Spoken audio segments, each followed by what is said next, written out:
یہ سمجھنا انتہائی ضروری ہے کہ ختم نبوت کے بارے میں ہمارا نظریہ کیا ہونا چاہیے، ہمارا عقیدہ کیا ہونا چاہیے، ہمارا مائنڈ سیٹ کیا ہونا چاہیے، یعنی اس کے بارے میں ہم کیا سوچ اور فکر رکھیں جس کو ہم سمجھیں کہ یہ ختم نبوت کی تعریف ہے اور اس پر ہم نے ثابت اور قائم رہنا ہے۔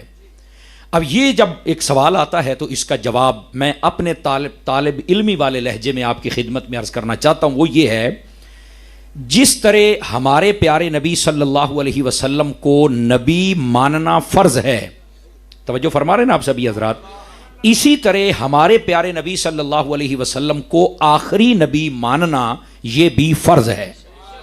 یہ میں نے دو الگ چیزیں بیان کی ہیں، ایک ہے ہمارے نبی کو نبی ماننا بھی فرض ہے، اور دوسرا یہ ہے کہ ہمارے نبی کو آخری نبی ماننا یہ بھی فرض ہے۔ اچھا، اس کے ساتھ ایک چیز اور بھی ہے، تب ختم نبوت کی تعریف مکمل ہوگی، اور وہ یہ ہے کہ ہمارے پیارے نبی صلی اللہ علیہ وآلہ وسلم کے بعد قیامت آ سکتی ہے پر کوئی نیا نبی آ سکتا نہیں۔ یہ تین چیزوں کا مان لینا اپنے ذہن کے مطابق علماء سے سمجھ کر اور اسی پر کاربند اور ثابت رہنا، یہ عقیدہ ختم نبوت ہے۔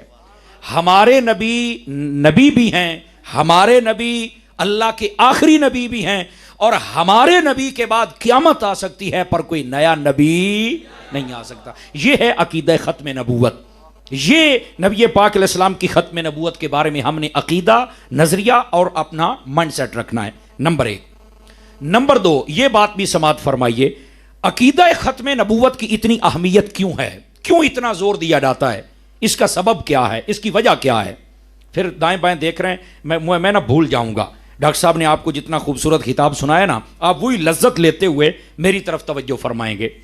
اتنی اہمیت کیوں ہے اس عقیدے کی؟ دیکھیے، علماء نے بڑی سادہ بات ارشاد فرمائی۔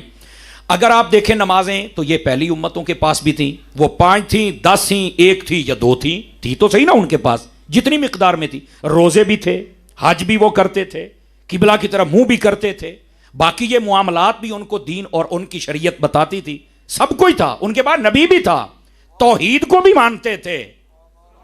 ذرا غور فرمائیں گے آپ، عقیدہ ختم نبوت کی اتنی اہمیت کیوں ہے؟ یہ ساری چیزیں ان کے پاس بھی، ہمارے پاس بھی ہیں، لیکن ہمارا پلس پوائنٹ کیا ہے؟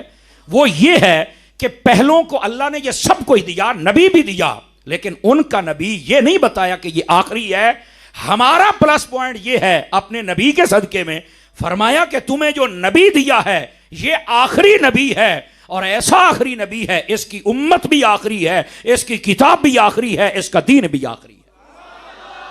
اب سمجھ آ رہی ہے میری بات کی؟ اس لیے اس کی اہمیت ہے کہ ہمارے دین کے بعد کوئی دین نہیں آ سکتا، اس امت کے بعد کوئی امت نہیں آ سکتی، اس شریعت کے بعد کوئی شریعت نہیں آ سکتی، اور ہمارے نبی کے بعد کوئی نبی نہیں آ سکتا ہے۔ اب آپ کہیں گے یہ بات تو آپ نے بتائی، لیکن اس کا ہمیں کیا فائدہ ہے؟ سنیے، ہمیں یہ فائدہ ہے کہ ہمیں ایک جو لائن دے دی گئی وہ قیامت کی صبح تک وہی لائن ہے، اس میں چینجنگ نہیں ہو سکتی، اس میں تبدیلی نہیں ہو سکتی، اس میں کسی چیز کو ایڈ نہیں کیا جا سکتا۔ جب یہ تبدیلی نہیں، چینجنگ نہیں، اس کے اندر ایڈ کسی چیز کو نہیں کیا جا سکتا، تو یہ اللہ کا کرم ہے، حضور کے صدقے میں وہ کتاب، وہ دین، وہ شریعت دے دی کہ جس دن حضور نے پہلا اعلان فرمایا اس سے لے کر قیامت کی صبح تک یہ ثابت بھی رہے گا اور ایک جیسا رہے گا، اور اس سے امت کو پریشانی نہیں ہو سکتی۔ یہ ہے ختم نبوت کا فائدہ۔ اب بات سمجھ آئی آپ سبھی حضرات کو؟ اگر یہ سمجھ آ گئی تو پھر ختم نبوت کی اگر اتنی اہمیت ہے کہ جب سے حضور نے اعلان فرمایا تب سے لے کر قیامت تک اس میں کوئی ہمیں شک شبہ نہیں ہے، کوئی پریشانی نہیں ہے، یہ نہیں کہ 10 15 20 سالوں کے بعد کوئی چینجنگ آ جائے پر نا نا نا نا نا۔ تو جب اتنا پیارا دین ہے جس نے ہمارے چھوٹے بڑے عربی اجمی سب کی پریشانی کو ختم کر دیا اور یہ اعلان کر دیا کہ قیامت کے دن تک کے لیے میں تمہارے لیے ہوں، جس نبی کے صدقے میں وہ دین ملا ہے، تو پھر اس نبی کی ختم نبوت کا ہم پہرا بھی نہ دیں، جنہوں نے اتنی بڑی مشکل سے ہمیں بچا لیا ہے۔ اور اگر یہ ختم نبوت کا کام نکال دیا جائے، جو نکل نہیں سکتا، محال ہے، تو پھر ظاہر سی بات ہے، پھر کوئی اگر یہ عقیدہ رکھے گا کہ جدید دور ہے تو کوئی جدید نبی آنا چاہیے، تو پھر جدید کتاب آنی چاہیے، جدید شریعت آنی چاہیے، کا مطلب بگڑ گیا نا۔ تو اسی واسطے فرمایا نہیں، تم اپنے محبوب کی نبوت کے ختم ہونے کے سپاہی بن جاؤ. کیا مطلب؟ ختم نبوت کے سپاہی. اس کے اعلان کر دو, بتاؤ لوگوں کو کہ ہمارے نبی کے بعد کوئی نبی نہیں آ سکتا. تمہارا دین بھی سلامت ہے, تمہاری شریعت بھی سلامت ہے, اور تمہیں قیامت کی صبح تک کوئی پریشانی نہیں ہے. جب یہ جھنڈا اٹھاتے رہو گے تمہاری نسلیں بھی سلامت رہیں گی اور تمہاری آنے والی اور نسلیں بھی سلامت رہیں گی. اب بات سمجھ آ رہی؟ آپ میری طرف دیکھیں گے عزیز, وہ ہے نا کاڑیا ادھر میری طرف. تو یہ اس لیے اس کی اہمیت ہے کہ اس کے اندر ہماری ساری الجھنوں کو ختم کر دیا گیا ایک ختم نبوت کا عقیدہ ہمیں دے کر. اور اگر اس کو نکال دیا جائے تو یہ سارے عقیدے, سارے دین, سارے شریعت کے مسائل یہ منہدم ہو جائیں گے. اس واسطے اس کی اہمیت ہے کہ اس کے سپاہی بن جاؤ. نہ ختم نبوت کو لوگ بھولیں, نہ دین کو بھولیں, اور نہ ہی کوئی نیا سر اٹھا سکے. اب بات سمجھ آ گئی؟ یہ تھی دوسری بات. اب ذرا تیسری بات بھی سنیے گا. دوستان گرامی دیکھیے, جو میں نے آیت کریمہ پڑھی ہے نا, اس میں اللہ رب العزت نے یہی فرمایا. مفہوماً تفسیری ترجمہ آپ کے سامنے رکھتا ہوں. فرمایا جو ہمارے پیارے محمد عربی صلی اللہ علیہ وآلہ وسلم ہیں, فرمایا کہ یہ تم میں سے بالغ مردوں کے باپ نہیں ہیں. تفسیری ترجمہ کر رہا ہوں, بالغ مردوں کے باپ نہیں ہیں. کون ہیں؟ فرمایا اللہ کے رسول ہیں, اور خود فرمایا آخری نبی ہیں, خاتم النبیین فرما دیا. اچھا دیکھیے, آپ پڑھے لکھے حضرات بیٹھے ہیں, سارے نبی کس نے بنا کے بھیجے؟ تو آپ کہیں گے سادہ جواب ہے, اللہ نے بنا کے بھیجے.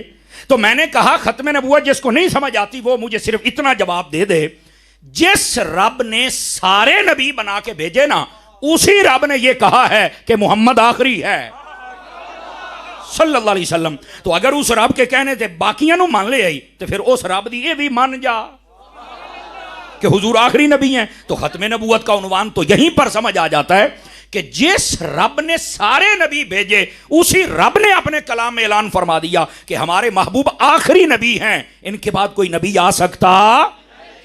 اور اسی لیے جو بندہ یہ عقیدہ نہیں رکھتا وہ کافر ہو جاتا ہے. کیوں؟ اس لیے کہ وہ رب کی بات نہیں مانتا, اور جو کافر ہوتا ہے وہ رب کی مانتا ہی نہیں, اور جو مومن ہوتا ہے وہ خود مر جاتا ہے پر رب کی بات کو چیلنج نہیں کر سکتا ہے. اب آپ سمجھ آئیے آپ سبھی حضرات کو.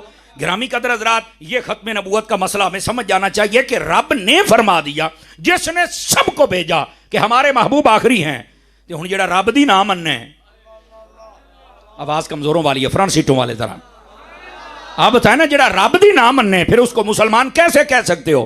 پھر اس کو اس لیے تو اس کے کافر ہونے کا فتویٰ تمام علماء نے دیا ہے. یہ تھی تیسری بات. اگر آپ جاگ رہے ہیں تو یہیں سے چوتھی بات بھی سنا دوں آپ حضرات کو. یاد رکھ لیجئے, علماء کی زبان میں نا 3 ٹیکنیکل پوائنٹ ہیں, میں آپ کی خدمت میں عرض کرنا چاہتا ہوں تاکہ ہمارے جتنے یہ ینگ حضرات بیٹھے ہیں نا یہ بھی کوئی خاص پوائنٹ سیکھ کے جائیں. اور اگر کوئی آپ کے سامنے یہ بات کرنے کی کوشش کرے تو آپ اسے یہ جواب دے سکیں. توجہ ہے بھائی سب حضرات کی, سنیے. علماء کہتے ہیں کہ جو اجرائے نبوت ہوتا ہے نا, اب اجرائے نبوت کو میں آپ کی بولی میں تھوڑا آسان کر دیتا ہوں کہ نبی آنے کے لیے جو چیزیں ضروری ہوتی ہیں اگر وہ پائی جائیں نا تو پھر نبی آ سکتا ہے. وہ جو چیزیں ضروری ہوتی اجرائے نبوت کے لیے وہ علماء نے بیان فرمائی کہ وہ کیا کیا ہیں. ان میں سے پہلی چیز یہ ہے, فرمایا کہ اللہ رب العزت اس وقت کسی نبی کو بھیجتا ہے جب پہلے نبی کی جو شریعت ہو اس میں لوگ رد و بدل کر دیں, اس میں تحریف ہو جائے, تو پھر ضرورت ہوتی ہے کہ نبی آئے, تاکہ پہلوں کو تو لوگوں نے بگاڑ دیا ہے, اس کے اندر تو اپنی خواہشات نفسانی کے ساتھ انہوں نے رد و بدل کر دیا ہے, رتب و یابس ملا دیا ہے. تو پھر ایک نیا نبی آئے کہ جو ایک نئی شریعت کے ساتھ آئے اور سب کے لیے آسانی ہو جائے. اچھا, اگر یہ پوائنٹ جو علماء نے لکھا اجرائے نبوت کے لیے یہ ایک قاعدہ ہے, اگر اس کے تناظر میں ہم اپنے محبوب کی شریعت کو دیکھیں, توجہ نہیں فرما رہے, تو پھر ہمیں اس پر کیسے اطمینان مل سکتا ہے؟ اللہ نے قرآن میں فرما دیا, اللہ رب العزت فرماتا انا نحن نزلنا الذکر وانا لہ لحافظون.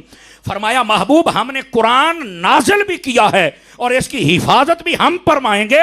قیامت کی صبح آ سکتی ہے پر اس قرآن کو کوئی بدل ایک زیر سے زبر سے زیر نہیں کر سکتا.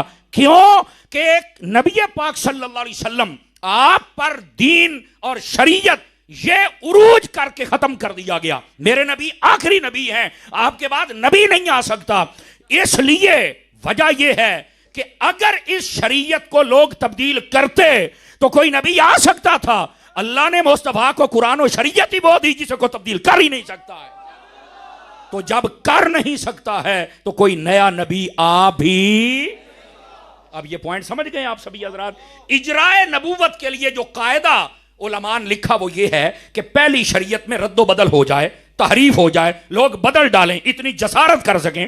ہمارے قرآن ہماری شریعت کے بارے میں کوئی یہ جسارت کر نہیں سکتا. تو جب اس تعلیمات میں رد و بدل ہو نہیں سکتا تو پھر نیا کی ضرورت ہی نہیں ہے. توجہ نہیں فرمائی آپ حضرات نے. یہ پہلا پوائنٹ آپ سمجھ چکے ہیں. اچھا, اگر سمجھ گئے ہو تو اب آ جاؤ تھوڑا سا آگے تاکہ اگلی بات بھی سمجھ آ جائے. علماء کہتے ہیں اجرائے نبوت کے لیے جو دوسرا قاعدہ ہے وہ یہ ہے کہ اللہ رب العزت جب پہلے نبی کو بھیجے نا تو اس نبی کو جو شریعت عطا کرے تو اس کے بارے میں یہ اعلان نہ کرے کہ آپ کی شریعت کو ہم نے مکمل کر دیا ہے. اعلان نہ کرنا اس بات کی دلیل ہوتی ہے کہ اس امت کے لیے جو ضروری تھا اللہ رب العزت نے انہیں عطا کر دیا, لیکن بعد میں جو قوم اور نبی اور امت آئے گی ان کے لیے جو ضروری ہوگا اللہ عطا کر دے گا. سمجھ آ رہی نا. اسی طرح آدم علیہ السلام سے لے کر عیسیٰ علیہ السلام کا سلسلہ چلتا رہا. جس امت کو جو چاہیے تھا اللہ نے عطا کیا, لیکن کسی کو یہ نہیں بتایا کہ ہم نے تمہارے دین کو, تمہاری شریعت کو مکمل کر دیا. چونکہ اگر یہ بتا دیا جائے تو پھر نبی آ نہیں سکتا, اور یہ پہلے کسی کو نہیں بتایا. اگر اللہ نے بتایا ہے تو اپنے حبیب کو بتایا ہے. آپ کہیں گے وہ کہاں ہے؟ قرآن میں ہے. اللہ فرماتا ہے الیوم اکملت لکم دینکم واتممت علیکم نعمتی ورضیت لکم الاسلام دینا. فرمایا حبیب ہم نے آج آپ کا دین مکمل فرما دیا ہے. فرمایا آج ہم نے اپنی نعمت کو آپ کے اوپر مکمل کر دیا ہے, اور آپ کے لیے جو دین پسند کیا ہے اس کا نام ہم نے دین اسلام رکھا ہے. دوستان گرامی, یہ آیت ایسے ہی نہیں ہے کہ آپ پڑھیں آگے نکل جائیں کہ دین مکمل ہو گیا. اس کے اندر ختم نبوت کا پیغام ہے. وہ کیسے کہ اجرائے نبوت کے لیے, نبوت کے جاری رہنے کے لیے جو اصول ہے وہ یہ ہے کہ پہلے نبی کی شریعت مکمل ہونے کا اعلان نہ کیا جائے. اگر ہو جائے تو نبی نہیں آ سکتا. یہ کسی کے لیے اعلان نہیں ہوا. اگر ہوا ہے تو میرے مصطفیٰ کی شریعت کے لیے ہوا ہے. پتہ چلا جب اللہ نے دین مکمل کر دیا ہے, قیامت کی صبح تک یہ دین ہمیں کافی و وافی و شافی ہے. میرے نبی صلی اللہ علیہ وسلم کو جب کہہ دیا کہ دین مکمل ہے, اب میرے نبی کے بعد کوئی نبی آ سکتا؟ جب دین ہی مکمل ہے اور ہر بندے کی ضرورت کو پورا کر رہا ہے. آپ کوئی ایک جدید سے جدید مسئلہ چھیڑیں, اللہ کے فضل سے علماء آپ کو بتائیں گے قرآن مجید میں اس کا حال بھی موجود ہے اور اس کا ذکر بھی موجود ہے.